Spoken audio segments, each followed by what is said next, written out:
사랑하고 존경하는 애터미 회원 여러분 안녕하십니까. 오늘 제2회차 몽상 박한길의 증문 즉답 시작합니다.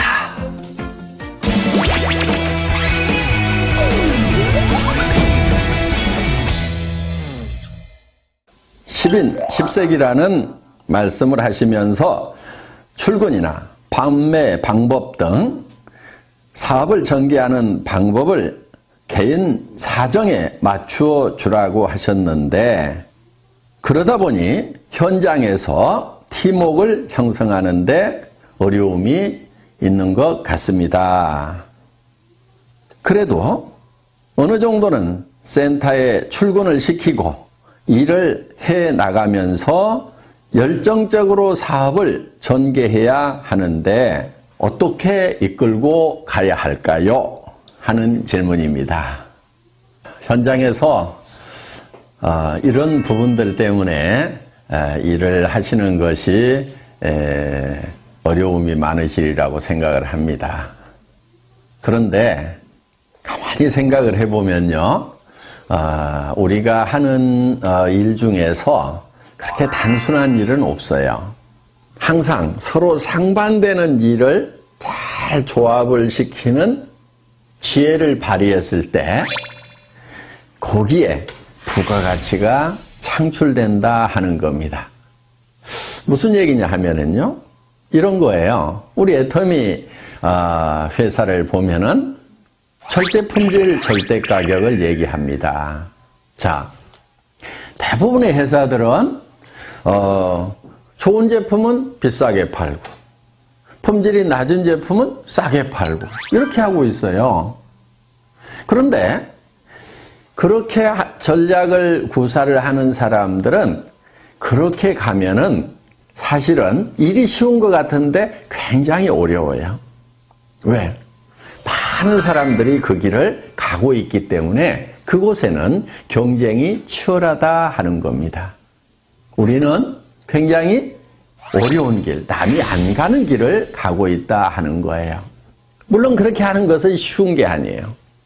굉장한 노력이 필요하죠. 그런데 그 길을 가기만 하면은 잘 되는 거예요. 조직을 이끌고 가는데요, 두 가지 방법이 있을 거예요. 일사불란하게 군대처럼 모든 행동을 통일시켜가지고 끌고 가는 거. 그리고 못 따라올 사람은 다 떨어져 나가. 이렇게 해서 끌고 가는 거, 그거 어렵지 않아요. 많은 사람들이 그렇게 하고 있어요. 또 한 가지 방법은 조직이고 뭐고 필요 없고 다 알아서 하세요 하는 방리명으로 하는 거. 그것도 많은 사람들이 그렇게 하고 있고 또 그렇게 하는 것은 어렵지 않아요. 그런데 그 두 가지 방법은 다 문제가 있는 방법이에요. 그러면 어떻게 해야 되느냐? 굉장히 다양한 사람들이 모였는데 그 다양성을 인정하면서도 통일될 부분들은 일사불란하게 끌고 가는 것, 두 가지의 모순된 것을 하나로 융복합시키는 것. 이게 여기에 지혜가 필요한 것이고, 그리고 거기에서 부가가치 창출이 되는 거다 하는 겁니다. 많은 사람들은 쉬운 길을 선택을 하려고 그래요. 복잡한 것을 잘 하지 않으려고 한다 하는 거예요. 쉬운 것은 뭐냐면은 규정 딱 정해놓고 이대로 지키는 사람은 내가 끌고 가고 그렇지 않은 사람은 끌고 가지 않겠다. 떨어져 나가도 상관없다. 이렇게 하는 것은 매우 단순한 일이에요. 또 각자가 알아서 하세요 하고 이렇게 방리명으로 하는 것도 매우 단순한 일이에요. 그런데 우리는 다양성도 인정해주면서 또 우리가 함께 힘을 합해 나아가야 될 부분을 융복합시키는 것. 지금 우리가 해야 될 방법은 이 방법이다 하는 거예요. 그런데 그것을 융복합을 시키려고 하면은 가장 좋은 그 시멘트 역할을 하는 것이 뭐냐면은 사랑이라는 겁니다. 박애정신이고 애정이라는 거예요. 그 사람의 사정을 충분히 고려를 해서 어쩔 수 없는 부분들은 그렇게 할 수 있도록 배려를 해주면서 또 그 사람이 성공을 하려고 하면은 반드시 지켜야 될 부분들을 그 사람이 지킬 수 있도록 우리가 권면하고 인도하고 안내하는 그런 역할, 이 역할을 잘하는 것이 리더다 하는 겁니다. 여러분, 리더는 이 복잡한 일을 즐겨하는 사람들, 이 사람이 진정한 리더라고 생각을 하셔야 됩니다. 저도 어떻게 보면은 우리 임직원들에게 어떤 회사의 규정을 잘 지키라고 얘기를 합니다. 한편은 또 이렇게 얘기를 합니다. 그 규정 다 무시하고 회원들이 원하는 거 다 해줘. 이렇게 또 얘기를 합니다. 정말 규정은 규정대로 지키면서 또 그 회원의 사정에 맞도록 우리가 어떤 정책을 펼치는 것은 이것은 쉬운 길은 아니에요. 그렇지만은 우리 직원들에게 제가 정말 회원들에 대한 사랑을 가지고 한 사람 한 사람의 사정을 감안을 해서 배려를 하는 마음으로 지금 부탁을 하고 교육을 또 하고 있습니다. 여러분, 이 상반되는 것이 융복합되는 데에 거기에 진정한 가치가 있다는 거 우리 한번 깊이 생각하는 시간을 가졌으면 좋겠습니다.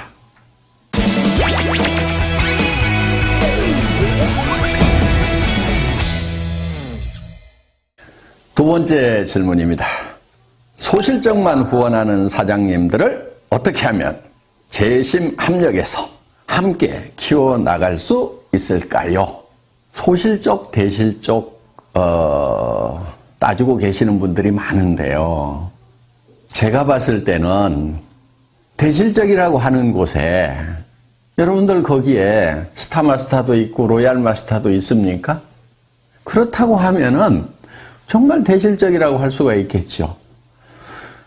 여러분들이 로얄 마스터가 되고 크라운 마스터가 되고 임페리얼 마스터가 된다고 하면은 여러분 양쪽에 다 로얄 마스터도 있어야 되고 여러 명의 스타 마스터도 있어야 됩니다.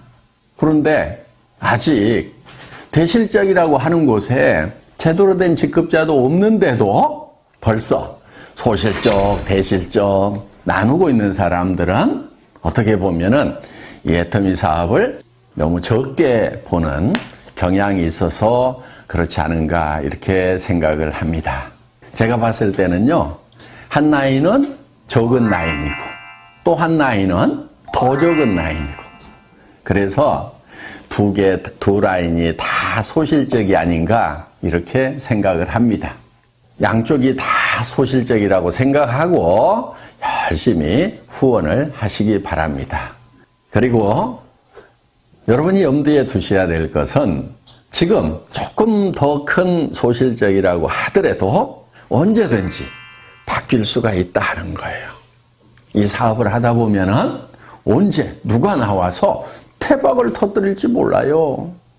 그래서 양쪽을 항상 다 정성을 다해서 키우는 것이 중요합니다. 우리 성공한 로얄클럽의 멤버들 중에서도 소실적이 더 커지다 보니까 이 대실적이 소실적이 돼서 뒤바뀌는 경우가 부지기수로 많았다는 겁니다.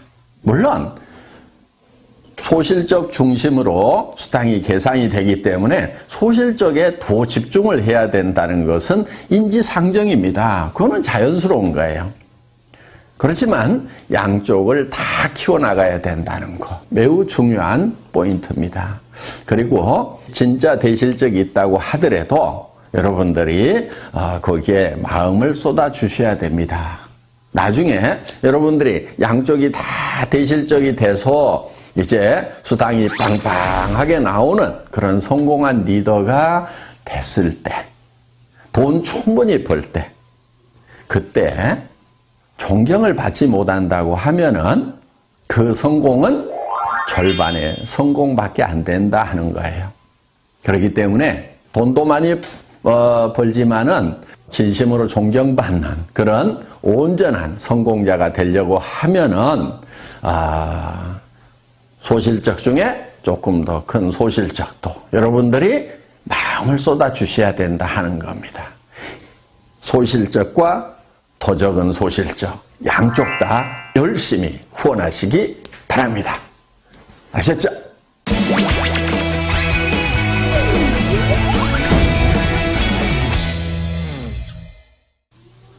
예, 다음 질문은요. 한 줄 해준다, 한 줄 책임져 주겠다 등 한 줄에 대한 말들이 많은데 바이너리 마케팅의 올바른 사업 전개 방법, 조직 관리 방법이 궁금합니다 하는 질문입니다. 네, 좋은 질문 주셨고요. 이거는 제가 칠판에 좀 그림을 그려가면서 설명을 드려야 될 것 같습니다. 예, 사업 전개 방법. 저는 특별한 묘수는 없다고 생각을 합니다. 대개 어떻게 얘기들을 하고 있냐면은 예를 들면 이런 거예요.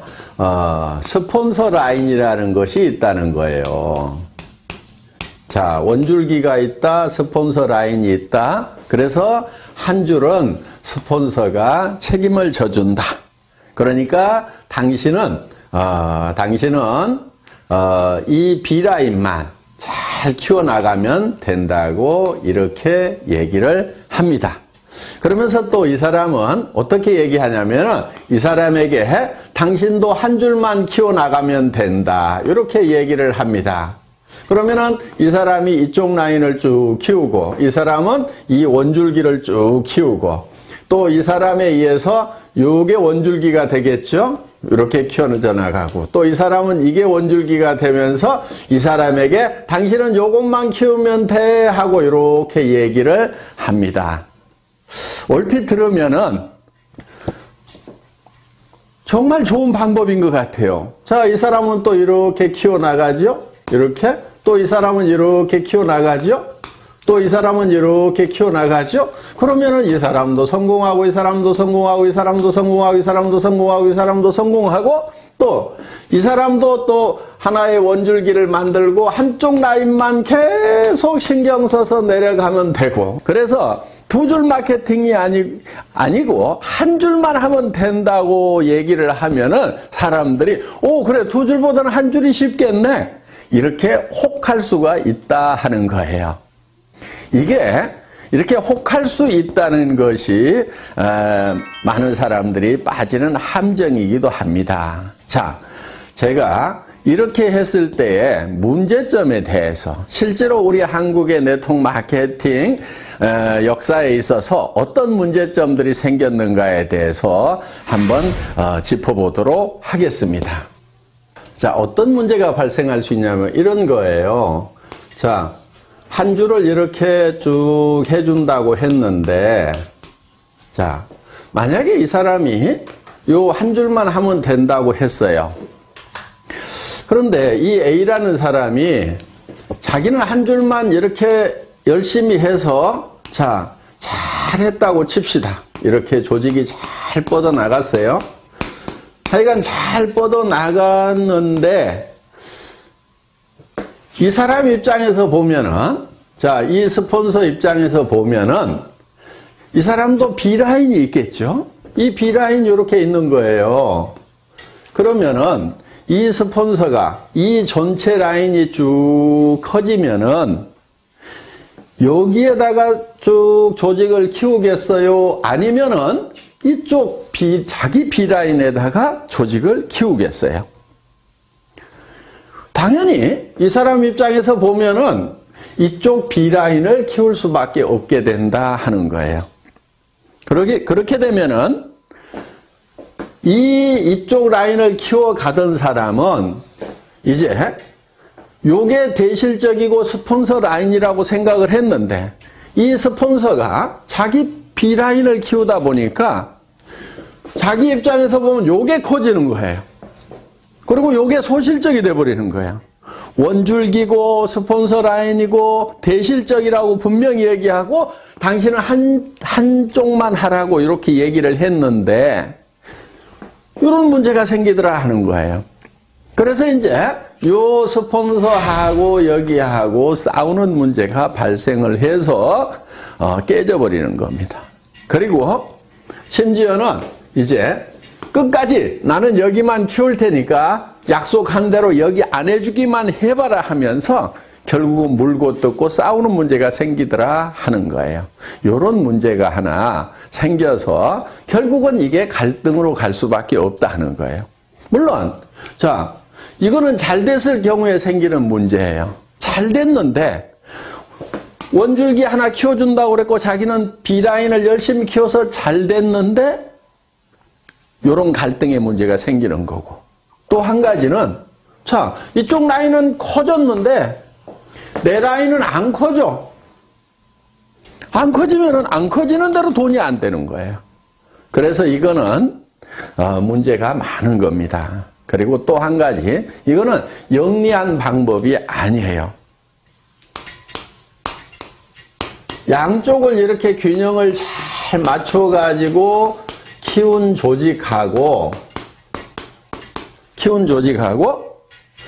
이렇게 한쪽만 이렇게 키운 조직하고 수당면에서 같은 조직 안에 똑같은 매출이 일어났다고 하면은 이 갑이라는 조직하고 을이라는 조직 중에 이 조직원들이 받는 수당의 총액은 어디가 많을까요?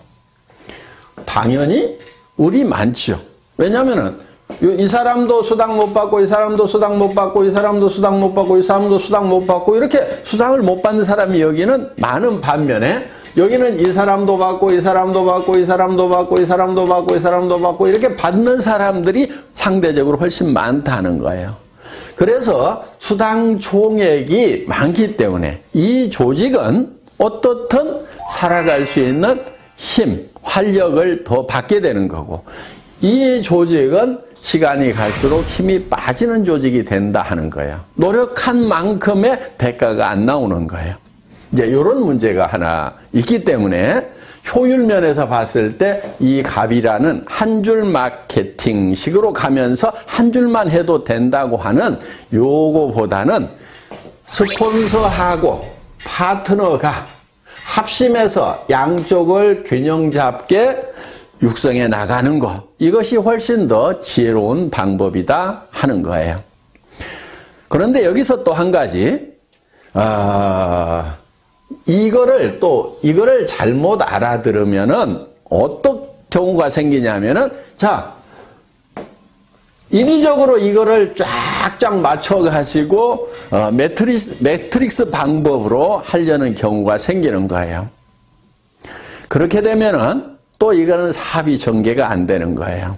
그러니까, 이제 요 틀을 미리 만들어 놓고, 여기 1번, 2번, 3번, 4번, 5번, 6번, 7번 우리는 들어오는 순서대로 내 조직에서는 다 요 자리를 스폰서가 잡아준다. 이런 식으로 또 전개를 시키는 아주 머리 나쁜 사람들. 예, 이렇게 해도 안 되는 겁니다. 최대한 조직은 나뭇가지 크듯이 자연스럽게 크되 가능하면은 균형을 맞춰 나가는 쪽으로 이렇게 조직을 전개를 시켜야지, 인위적으로 한쪽만 하고 또 아니면은 인위적으로 이거를 짜 맞추는 매트릭스 방법으로 전개를 시키는 거, 이 두 가지가 다 좋은 방법이 아니다 하는 거예요. 그리고 이제 조직을 전개시키는 데 있어서 우리는 양쪽에 각각 2명의 차 하위 직급자가 나와야만 되는 거죠. 예를 들면은 내가 다이아몬드 마스터가 되려고 하면은 여기에 세일즈 마스터 이렇게 양쪽에 세일즈 마스터가 2명씩이 나와야 된다는 거. 이렇게 2명만 딱 육성을 하다 보면은 그 중에 한 명이 주저앉는 경우 매우 곤란해질 수가 있겠죠. 그래서 가능하면은 더 많은 분들을 붙들고 육성을 하겠다는 그런 목표를 세우는 것이 좋다 하는 겁니다. 그래서 정말 성공자로서 자질이 있다 싶은 사람을 예를 들면은 한쪽 라인에 한 4명 정도 이렇게 전략적으로 여러분들이 같이 한번 성공을 해보자 하고 팀워크를 만드는 것이 중요합니다. 이쪽 라인도 마찬가지예요. 이렇게 해서 쭉 조직을 만들다 보면은 그 중에서 내가 이 사람하고 그 다음에 이 사람하고 이 사람 정도는 내가 팀워크를 잘 만들어 가지고 한번 으쌰으쌰 해봐야 되겠다. 이렇게 어떤 목표를 정해 가지고 일을 해 나가면은 좋다 하는 거예요. 그렇다고 여기 있는 사람은 버려도 되고 내팽개쳐도 된다 하는 그 얘기는 결코 아닙니다. 그러면 이 사람이 성공자가 되려고 하면은 이쪽 라인이 전반적으로 잘 커야 되고 또 이쪽도 잘 커져 나가야 되겠죠. 그러면은 여러분들이 이 사람 한 사람, 이 사람 한 사람을 성공시키기 위해서 어떤 일들을 해야 되는가 하는 거예요. 이거를 전반적으로 돌보는 일들을 여러분들이 부지런히 하셔야 된다 하는 거예요. 그런데 여러분들이 하다 보면 너무 버거울 수가 있어요. 범위가 커지면은. 그래서 회사에 성공 시스템이 있는 겁니다. 여러분들이 다 보살필 수가 없기 때문에 이분들이 석세스 아카데미라든가 원데이 세미나라든가 또 센터에서 매일매일 이루어지고 있는 이런 일일 세미나에 참석을 시켜서 시스템으로 이분들을 성공으로 안내하는 일을 하시게 된다 하는 겁니다. 이해되셨어요? 몽상 박한길 회장의 증문 즉답. 오늘도 많은 도움 되셨기를 바랍니다. 이제 12월 마지막 한 달 남았네요. 세월이 빨리 가죠? 마무리 잘 하시고 또 내년 새해에 힘찬 모습으로 뵙도록 하겠습니다.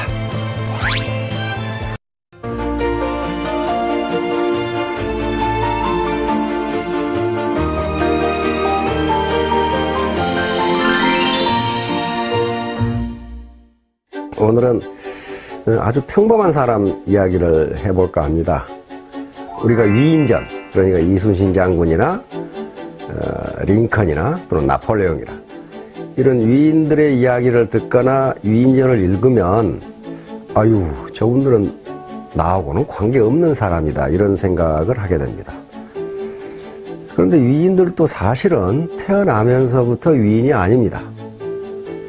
그래서 오늘은 그런 위인들 말고 평범한 사람 이야기를 해볼까 합니다. 우리하고 똑같은 사람이죠.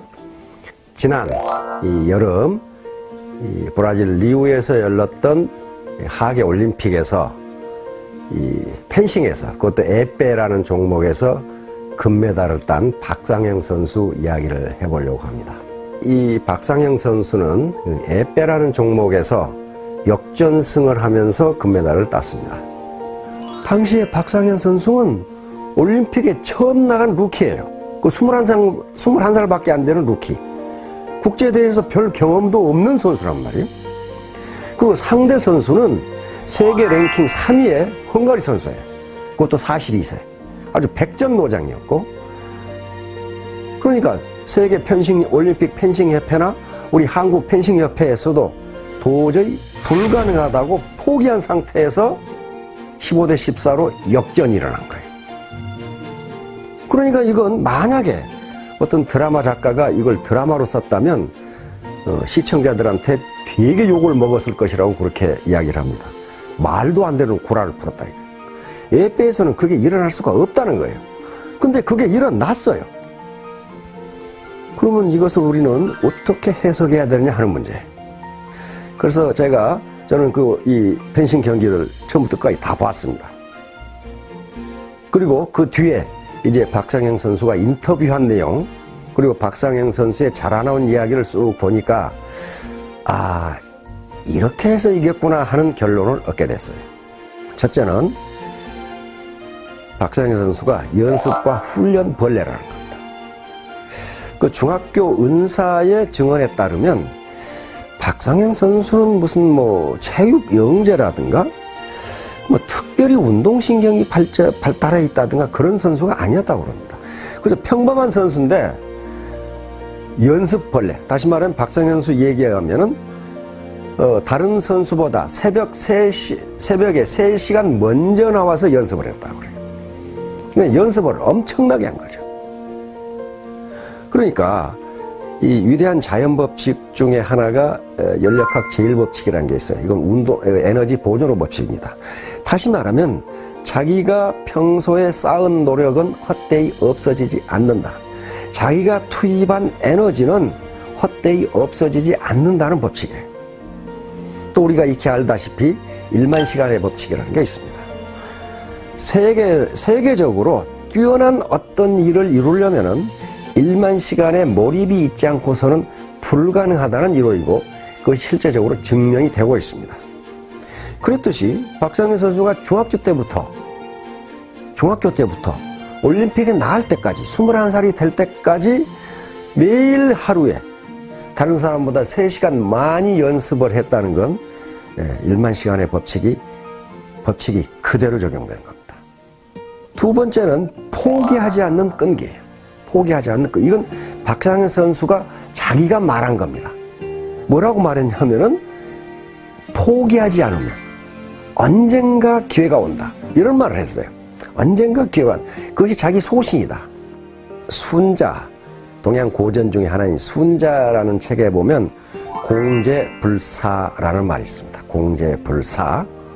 그 말은 무슨 말이냐 하면은 성공은 중도에 포기하지 않아야 한다. 그 말이에요. 성공하려면 중도에 포기하지 않아야 한다. 또 우리가 잘 아는 말에 이 수적천석이라는 말이 있습니다. 물방울이 떨어져서 돌에 구멍을 뚫는다. 계속 떨어지면 물방울같이 연한 것도 또 약한 것도 돌에 계속 떨어지면 돌에 구멍이 뚫립니다. 우리 그 자연현상에서 많이 봐요. 그거와 똑같아요. 중도에 포기하지 않는 그 끈기 그게 있으면 성공한다. 근데 박상현 선수는 그걸 가지고 있었어요. 또 자기 소신으로 가지고 있었어요. 그다음 세 번째 제가 찾아낸 것은 게임을 즐겼다는 거예요. 이건 기자의 질문에 나오더라고요. 기자가 이 게임에 임하기 전에 어떤 전략을 가지고 게임에 임했습니까? 그러면 박상현 선수가 뭐라고 대답하냐면은 나는 뭐 전략이라는 건 없었습니다. 단지 이 올림픽에 나온다는 게 아무나 나올 수 있는 것도 아니고 올림픽이라는 게 세계적 축제인데 내가 여기에 가서 게임을 한다는 게 얼마나 즐거운 일이냐. 그리고 단지 게임을 즐겼을 뿐인데 결과가 잘 나왔다. 이렇게 대답을 했어요. 그러니까 우리가 운동을 할 때 저도 야구를 좋아해서 이 군대에 있을 때 야구를 더러 했는데 내가 이 공을 꼭 쳐야 되겠다 하고 방망이를 휘두르면 안 맞아요. 헛방이 나버려. 근데 아무 생각 없이 몸에 힘을 빼고 휘두르면 그게 홈런이 나는 수가 있어요. 그렇듯이 박상현 선수는 내가 이걸 꼭 금메달을 따야 되겠다는 생각보다도 세계적인 축제인 올림픽에 나와서 나는 여기서 펜싱을 즐겨야 되겠다고 하는 생각을 했단 말이에요. 이건 박상현 선수가 직접 한 말이에요. 인터뷰에서. 그런데 논어에도 그런 말이 있습니다. 아는 것은 좋아하는 것만 못하고 좋아하는 것은 즐기는 것만 못하다. 지지자 불여 호지자, 호지자 불여 낙지자, 이런 말이 있어요. 그러니까 애터미 사업에 대해서 안다고 해도 그것은 애터미 사업을 좋아하는 것만 못하고 애터미 사업을 좋아하는 정도에 그치지 않고 애터미 사업을 즐기게 되면은 반드시 성공하게 된다. 이게 세 번째 요인이에요. 제가 찾아낸 세 번째 요인입니다. 마지막으로 제가 또 찾아낸 것은 3라운드 중간에 잠깐 휴식 시간이 주어졌어요. 그때 점수가 10대 14야. 그러니까 헝가리 선수는 1점만 더 나면 동시타로 1점만 더 나버리면 지금 이기는 판국이에요. 앉아 쉬는데 관중 중에 한 사람이 할 수 있다고 고함을 질렀어요. 그러니까 박상현 선수가 그걸 잡아가지고 앉아가지고 할 수 있다, 할 수 있다 이렇게 마치 자기 최면 걸은 것처럼 그런 얘기를 하는 걸 봤단 말이에요. 박상영은 주문처럼 혼잣말을 되뇌었습니다. 그리고 번개 같은 찌르기로 대역전극을 이뤄냈습니다. 나중에 이게 이제 뉴스에 계속 나왔죠. 이게 바로 자기 암시라는 겁니다. 자기 암시. 할 수 있다는 긍정적 암시를 자기에게 집어넣는 거예요. 근데 정신분석학자들의 연구에 따르면 인간의 의식은 크게 두 가지로 나눈다고 합니다. 하나는 현재 의식. 현재 의식은 내가 지금 느끼고 알고 있는 의식이에요. 또 하나는 잠재 의식 또는 프로이트는 그것을 무의식이라고 했는데요. 이건 내가 지금 느끼지 못하고 있는데 내 의식 속에 잠재해 있는 거예요. 그런데 현재 의식은 우리 의식의 10%밖에 되지 않습니다. 마치 빙산하고 똑같아요. 바다에 떠 있는 빙산이 위에 보이는 것이 10%죠. 밑에 보이지 않는 것이 90%예요. 그와 똑같아서 현재 의식은 10%고 잠재 의식이 90%인데 현재 의식에 관계없이 인간의 행동과 의식은 잠재 의식의 명령에 따라서 움직인다고 합니다. 예를 들면 내가 애터미 원데이 세미나에 가야지. 현재 의식이 그렇게 생각해도 잠재 의식이 네가 거길 왜 가? 거기 다단계꾼들이 모이는 데야. 이런 식으로 잠재 의식이 자리를 잡으면 그 사람은 안 온다는 거예요. 그러니까 모든 인간의 행동은 잠재 의식의 이 명령에 따라서 움직인다는 거예요. 그러면 그 휴식 시간에 잠깐 했는데 잠재 의식이 발동됐느냐? 그렇지는 않아요. 내가 추측컨대 아마도 박상영 선수는 평소에 마인드 컨트롤 훈련을 했을 겁니다. 마인드 컨트롤 훈련을 했을 거예요. 나는 할 수 있다. 왜냐면 앞에 박상영 선수의 이 인터뷰를 보면은 굉장히 얘가 명랑하고 긍정적이에요. 그렇게 가난하고 이거 이 펜싱 도구도 제대로 주로 중고만 샀었지 신제품을 살 수 없을 정도로 집이 가난한데 굉장히 인터뷰 내용을 보면 긍정적이에요. 그렇다면 평소에 아마 마인드 컨트롤 한 것 같다. 그런데 바로 14대 10이라는 절체절명의 상태에서 그 마인드 컨트롤을 다시 나는 할 수 있다. 나는 할 수 있다. 라고 하는 그 긍정적 메시지를 바로 잠재의식에 집어넣은 것 같아요. 근데 학자들이 연구 결과에 따르면 잠재의식이 긍정적으로 바뀌면 자기도 모르게 성공 메커니즘이 작동한다고 돼 있어요. 성공 메커니즘이 작동한다. 나중에 게임이 끝나고 나서 박상현 선수도 내가 어떻게 해서 이겼는지 모르겠다. 그렇게 얘기했고 하다 져버린 헝가리의 그 세계 랭킹 3인 선수도 내가 왜 졌는지를 모르겠다. 그렇게 얘기했어요. 그리고 이 올림픽 펜싱 협회나 우리 한국 펜싱 협회에서도 도대체 이런 일이 어떻게 일어날 수 있는지 모르겠다. 그런 얘기를 했단 말이에요.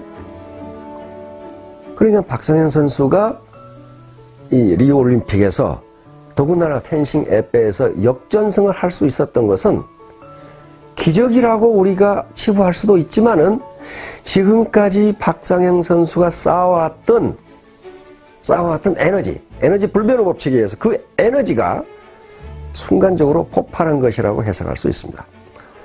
무슨 나면서부터 로얄 마스터가 자질을 타고난 사람은 없다. 박상현 선수처럼 연습벌레, 훈련벌레, 다시 말하면 일벌레가 돼야 되고, 두 번째는 중도에 포기하지 않는 끈기, persistence, 끈기. 이게 있고, 이게 있어야 되고, 세 번째는 애터미 사업을 아는 것으로 끝나서는 안 되고, 이걸 좋아하는 단계, 그리고 마지막으로 즐기는 단계까지 가면은 결코 이 사업이 지루하지 않게 될 것이다. 나는 언제까지 스타마스터가 되겠다. 이런 긍정적인 메시지를 잠재의식 속에 각인시키면 우리 잠재의식은 자동적으로 자동적으로 성공 메커니즘을 작동시켜 준다고 합니다. 그러면 자기도 모르게 성공으로 다가가는 거예요. 이렇게 되면 모든 분들이 성공하실 수 있으리라고 믿습니다. 잘 들어주셔서 감사합니다.